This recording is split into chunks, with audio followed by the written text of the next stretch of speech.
వాడికి చదువుకునేటటువంటి స్థల లోపం. దాన్ని సర్దిద్దుకున్నట్లయితే మా వాడు చదవట్లేదు అందరు చెప్పుకుంటారు తప్ప చదవట్లేడు అనడానికి కారణం ఏంటి? ఈ వేళ ఒకసారి వాస్తు తర్వాత జ్యోతిషం సైడ్లో వెళ్ళి చూయించుకుంటే ఏదైనా పరిహారం దొరుకుతుందని చెప్పి ఆలోచించరు.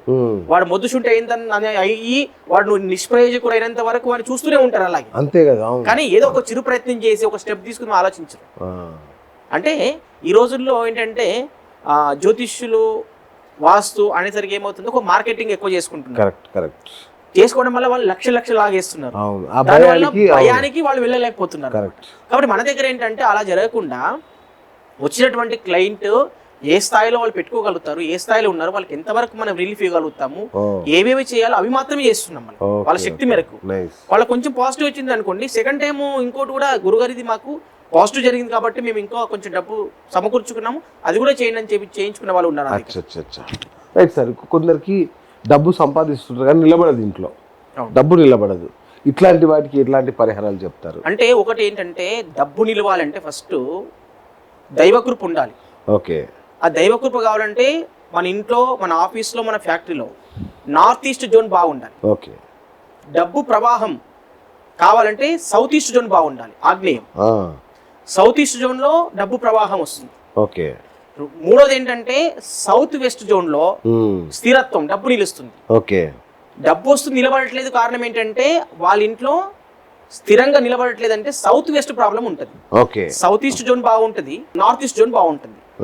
దైవానుగ్రహం ఉండడం వల్ల డబ్బు సంపాదిస్తున్నాడు బాగా, కానీ నిలబడట్లేదు అంటే కారణం ఏంటంటే మళ్ళీ నైరుతి లోపం వల్ల వాళ్ళకి డబ్బు నిలవదు. ఎంత సంపాదించి నిలబడకుండా ఈ రోజు 10 లక్షలు వస్తే మళ్ళీ రేపే 10 లక్షలు పోతాయి. ఆ స్థిరంగా నిలబడాలి అంటే డబ్బు సౌత్ ఈస్ట్ జోన్ ను కరెక్షన్ చేసినట్లయితే, సౌత్ వెస్ట్ జోన్ ను కరెక్షన్ చేస్తే ఆటోమేటిక్ గా వాళ్ళ డబ్బు నిలబడుతుంది. నైరుతి మూలను కరెక్ట్ చేయాలి. నైరుతి మూల కరెక్షన్ చేయాలి. అంటే నైరుతి మూల అంటే వాళ్ళకు పూర్తిగా ఇబ్బందులు ఉన్నారు అంటే 3 జోన్లు కరెక్షన్ చేయాల్సి వస్తుంది. North east, south east, south west, ఈ 3 జోన్లు ఎప్పుడైతే కరెక్షన్ చేస్తామో ఆటోమేటిక్ గా వాళ్ళకి ఫైనాన్షియల్ గ్రోత్ అనేది ప్రవాహం, డబ్బు విపరీతమైన ప్రవాహం వస్తుంది. వాళ్ళు చేస్తున్నట్టు దాంట్లో డబ్బు బాగా వస్తుంది. దానికి తోడు కుబేర స్థానం కూడా బాగుండాలి. కుబేర స్థానం అంటేనే డబ్బు. ఆ స్థానం కూడా లోపం జరగకుండా ఉన్నట్లయితేనే, బ్యాలెన్స్ చేసినట్లయితే తప్పకుండా వారికి డబ్బు పుష్కలంగా ఉంటుంది. ఓకే. సో ఇంట్లో పంచభూతాలని బ్యాలెన్స్ చేయడం అంటారు కదా, ఎట్లా చేయాలి, ఎందుకు చేయాలి అసలు? పంచభూతాల వలన కూడా అనేక జబ్బులు, కొన్ని సమస్యలు వస్తూ ఉంటాయి. ఓకే. ఫర్ ఎగ్జాంపుల్ తీసుకుంటే నార్త్ ఈస్ట్ జోన్ ఉంది. నార్త్ ఈస్ట్ జోన్లో ఏ తత్వం ఉంటుంది అంటే అక్కడ ఈశాన్యుడు అంటే శివుడు ఉంటాడు అక్కడ ఆ స్థలంలో. ఆ నార్త్ ఈస్ట్ జోన్లో ఏంటంటే వాటర్ ఎలిమెంట్ ఉంటాం. ఇక్కడ water element, earth element, space element, తర్వాత నార్త్ వెస్ట్ వచ్చేసి మనకి వాయువు అంటాం కదా, ఆ వాయువ స్థానంలో కూడా మనకి water, space element, water element, air element ఉంటుంది. ఓకే. ఆ ఎయిర్ ఎలిమెంట్ లోపము, ఏ లోపము జరిగినా కూడా ఒక్కొక్క దానికి ఒక్కొక్క రకమైనటువంటి ఎనర్జీస్ ఉంటాయి. ఓకే. ఉదాహరణకు వాటర్ ఎలిమెంట్ లో లోపం జరిగింది అనుకోండి, వాళ్ళు అనుకున్నటువంటి గమ్యస్థానాన్ని చేరుకోలేకపోతారు. తర్వాత వాటర్ ఎలిమెంట్ లోపం వల్ల కూడా కొన్ని జలతత్వానికి జలుబు చేయడం, మళ్ళీ రకరకాల ఇష్యూస్ జరిగే అవకాశం ఉంటుంది, అనారోగ్య సమస్యలు. వాస్తు ప్రకారంగా సౌత్ ఈస్ట్ జోన్ కరెక్షన్ చేసినప్పుడు టోటల్ గా చేసినామని కూడా భావించలేం మనం. ఎందుకంటే ఈ పంచభూతాలలో ఉన్నటువంటి ఈ యొక్క అగ్నితత్వం ఏదైతే ఉందో అది డబ్బు ప్రవాహాన్ని ఇచ్చేటటువంటి తత్వం. ఓకే. ఈ పంచభూతాల్లో ఉన్నటువంటి ఈ ఫైర్ ఎలిమెంట్ కూడా కరెక్షన్ చేయడం వల్ల కూడా వాళ్ళకి ఇంకా ఎక్కువ డబ్బు ప్రవాహం జరుగుతుంది. ఓకే. సౌత్ వెస్ట్ ప్రాబ్లం ఏంటి?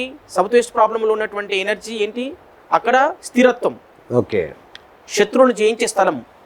అక్కడ పంచభూతాల యొక్క సమతుల్య లోపల ఈ యొక్క ఎర్త్ ఎలిమెంట్ లోపం జరిగితే సౌత్ వెస్ట్ లో వాళ్ళు శత్రువులు ఎప్పుడు జయించలేరు, స్థిరంగా ఒక పనిలో ఉండలేరు, ఇలాంటి డిస్టర్బెన్స్ జరిగే అవకాశం ఉంటుంది.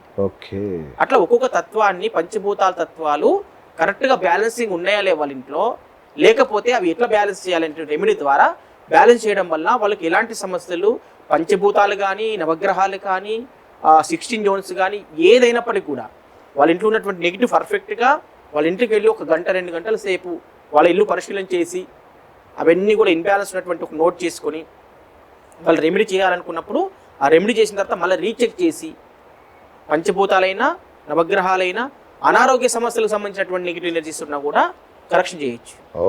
టోటల్. ఇంకొకటి సార్, ఇంకొక పెద్ద సమస్య, నా కొడుకు మందు పెట్టింది అంటారు, అవును. లేదంటే మా ఆయనకి అది మందు పెట్టింది అందుకే దానికి మరిగాడు అని ఓ గొడవ. అవును. ఈ మందు పెట్టడాలు, చేతబడులు చేయడాలు, క్షుద్ర పూజ ఇలాంటి వాటిని కూడా ఈ ఆర్ఎస్ స్కానర్ కనిపెడద్దా సార్? కనిపెట్టొచ్చండి, అవునా? 100% కనిపెట్టొచ్చు. సూపర్. వాటికి మనము ఎలా పరిహారం చేయాలి అనేటువంటిది కూడా మనం చేయొచ్చు దీంట్లో. అచ్చా, ఓకే. ఎగ్జాంపుల్, ఒక వ్యక్తికి ఒకటి ఎవరో ఏమో చేస్తున్నారంటే అవును. వాళ్ళని మనం ఏమనకుండా, చేసే వాళ్ళని ఏమనకుండా వీళ్ళకి శక్తి ఇచ్చేసామనుకోండి, ఆటోమేటిక్ సెట్ అయిపోతుంది. అచ్చా. అంటే ఆ దుష్ప్రభావం వీళ్ళ మీద ఎఫెక్ట్ పడకుండా వీళ్ళని శక్తి పెంచుతాం, దాన్ని తట్టుకునేటటువంటి శక్తిని ఇస్తాం మనం ఇక్కడ. అచ్చా. ఆ శక్తిని ఇచ్చినప్పుడు మనం ఇప్పుడు ఉదాహరణకి సూర్యుడు బాగా, ఇది ఎండాకాలం అండి, సూర్యుడు బాగా వస్తున్నాడు, మనం రోడ్డు మీద నడుస్తున్నాం, మనం ఇప్పుడు ఏం చేస్తాం?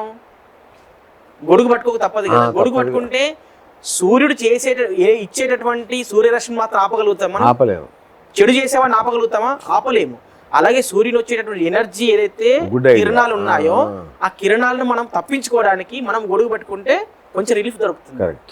ఇలాగే ఎవరైతే మనకి ఏం చేస్తున్నాడో చేసేవాడు చేసుకుంటూ ఉంటాడు, మనం దాన్ని ప్రొటెక్ట్ చేయడానికి తలనొప్పి వస్తుందని చెప్పేసి ఖాళీ కూర్చోరు, ఒక టాబ్లెట్ వేసుకుంటారు తలనొప్పి సంబంధించి, అది రిలీఫ్ వచ్చేస్తుంది.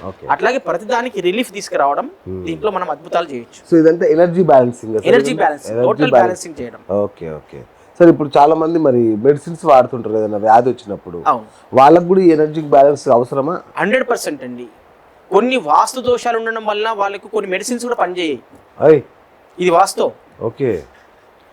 45 దేవతాస్లో వాస్తుశాస్త్ర ప్రకారంగా, విశ్వకర్మ వాస్తు అనేటటువంటి వాస్తుశాస్త్ర ప్రకారంగా మనం ఆలోచించినట్లయితే ఒక్కొక్క దేవతకు ఒక్కొక్క ఎనర్జీ ఫ్రీక్వెన్సీ ఉంటుంది. ఓకే. ఒక దేవత యొక్క ఎనర్జీ లేకపోతే కూడా ఆ మెడిసిన్ పనిచేయదు. ఓకే. అలాగే సైంటిఫిక్ గా కూడా ఇంకో ప్రూఫ్ చేయొచ్చు, ఏంటంటే ఆ వ్యక్తికి ఆ మెడిసిన్ పనిచేస్తుందా లేదని ఐడెంటిఫై చేయొచ్చు. నేను చాలా మంది క్లయింట్స్కి ఈ మధ్య చేశా. అవునా?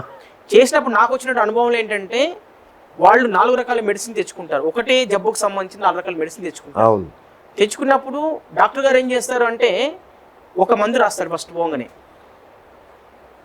సార్ ఇది మందు నాకు ఇది వేసుకున్నాక రిలీఫ్ లేదండి అంటారు. డాక్టర్ గారు మళ్ళీ మందు చేంజ్ చేసి వేరే రాస్తారు. అలా మందులు నా దగ్గరకు 4 రకాల మందులు తీసుకొస్తే, ఆయుర్వేదిక్ కానీ, హోమియోపతి కానీ, అలోపతిక్ కానీ, ఇట్లాంటి మందులన్నీ తీసుకొచ్చి పెడతారు. ఏ మందు వేసుకుంటే వీళ్ళకి ఇది పాజిటివ్ అవుతుంది? షుగర్ టాబ్లెట్ ఒకరు వేసుకుంటున్నారు, రెగ్యులర్గా వేసుకుంటారు, షుగర్ టాబ్లెట్ పనిచేస్తుందా లేదా వాళ్ళకి? బీపీ టాబ్లెట్ వేసుకుంటారు, బీపీ టాబ్లెట్ పనిచేస్తుందా లేదా వాళ్ళకి చెప్పొచ్చు ఇక్కడ. అందుకే నేనేమంటున్నా అంటే, లైఫ్ టైం ఏదన్నా మెడిసిన్ వాడాలనుకున్నప్పుడు, జబ్బులు ఉన్నప్పుడు వాస్తు అంటే కరెక్షన్ చేస్తే కొన్ని జబ్బులు నయమైపోతాయి ఆటోమేటిక్గా. గ్రహ దోషాలకు సంబంధించినటువంటి కొన్ని రత్నాలు పెట్టుకోవడం వల్ల కూడా అవి బ్యాలెన్స్ అయిపోతాయి కొన్ని జబ్బులు. అయినా కూడా ఇంకా కొన్ని సందర్భాల్లో వాడవలసి వస్తే అవి కూడా చెక్ చేసుకుని వాడాలి మెడిసిన్. చెక్ చేసుకొని వాడడం వల్ల ఏంటంటే అది 100% పనిచేస్తుంది మెడిసిన్.